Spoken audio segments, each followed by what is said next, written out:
ओम शांति। सुनते हैं 23 जनवरी 1970 को चले हुए अव्यक्त बाप दादा के मधुर महावाक्यों का मंथन। टाइटल है सेवा में सफलता पाने की युक्तियाँ। बड़े प्रेम और एकाग्रता से सुनेंगे। बाबा ने कहा, ये जो आजकल की सर्विस कर रहे हो उसमें विशेषता क्या चाहिए।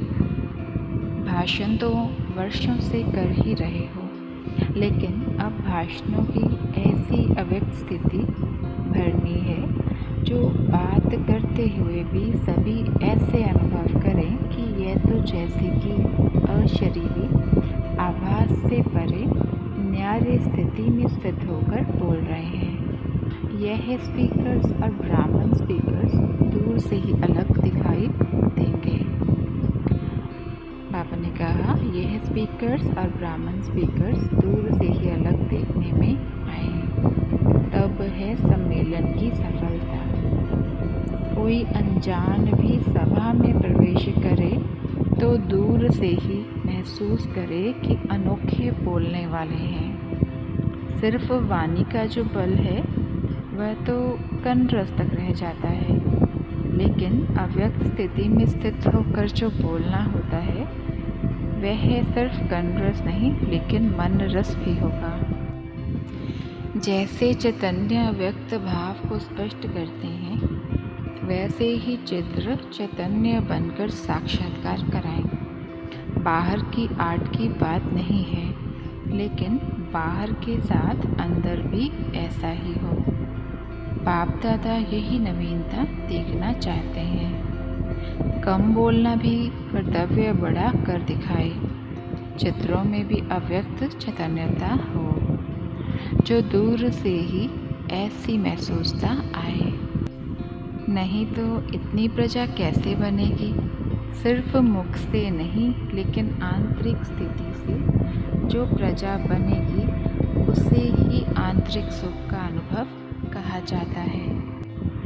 अभी ऐसी प्रजा बनानी है जो अव्यक्त शक्ति की फाउंडेशन से बहुत थोड़े समय में और सहज ही अपने लक्ष्य को प्राप्त हो। जितना खुद सहज पुरुषार्थी होंगे, अव्यक्त शक्ति में होंगे, उतना ही औरों को भी आप समान बना सकेंगे। अभी अपनी बुद्धि की लाइन को क्लियर करेंगे तो सभी स्पष्ट होता जाएगा। जैसे आप लोगों का प्रदर्शनी में है ना, स्विच ऑन करने से जवाब मिलता है, वैसे ही पुरुषार्थ की लाइन क्लियर होने से संकल्प का स्विच दबाया और किया। ऐसा अनुभव करते जाएंगे। सिर्फ व्यर्थ संकल्पों की कंट्रोलिंग पावर चाहिए।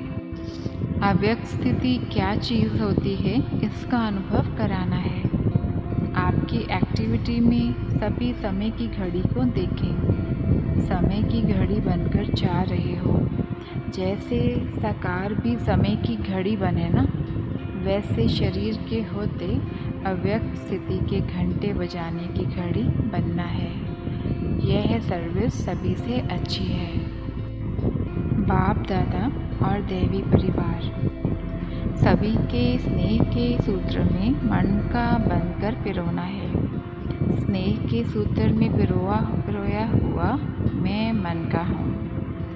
यह नशा रहना चाहिए। मनकों को कहाँ रखा जाता है? माला में मनकों को बहुत शुद्धि से रखा जाता है।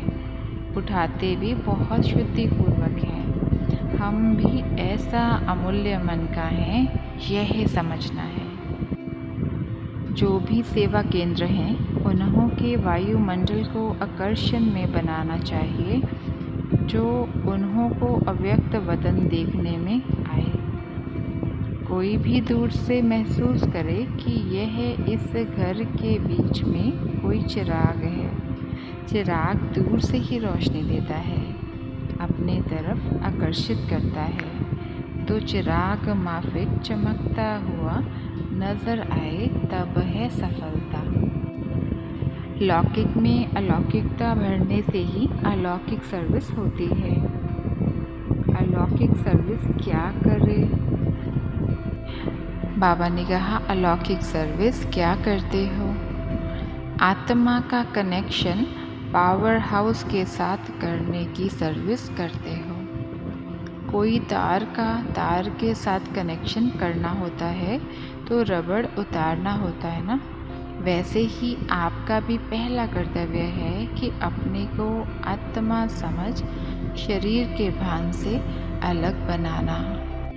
बाबा ने कहा, शिव बाबा ही तुम्हारा युगल है। यहाँ सदैव युगल रूप में रहेंगे तो वहाँ भी युगल रूप में राज्य करेंगे। इसलिए युगल को कभी अलग नहीं करना है। जैसे चतुर्भुज कंबाइंड होता है वैसे यह भी कंबाइंड है। शिव बाबा को अपने से कभी अलग नहीं करना। कदम कदम पर साथ रहने के कारण साहस रहता है, शक्ति रहती है, फिर माया आएगी नहीं। अब सुनते हैं मुरली के मुख्य पॉइंट्स। बाबा ने कहा, अव्यक्त स्थिति में स्थित होकर बोलना है। चित्र चैतन्य बनकर साक्षात्कार कराएं। अपनी बुद्धि की लाइन क्लियर रखनी है। स्नेह के सूत्र में पिरोया हुआ मैं मन का हूँ, ये नशा रहना चाहिए। आत्मा का कनेक्शन पावर हाउस के साथ करने की सेवा करनी है। फिर बाबा ने कहा, सदैव युगल रूप में रहना है। शिव बाबा को अपने से कभी अलग नहीं करना। ओम शांति शांति।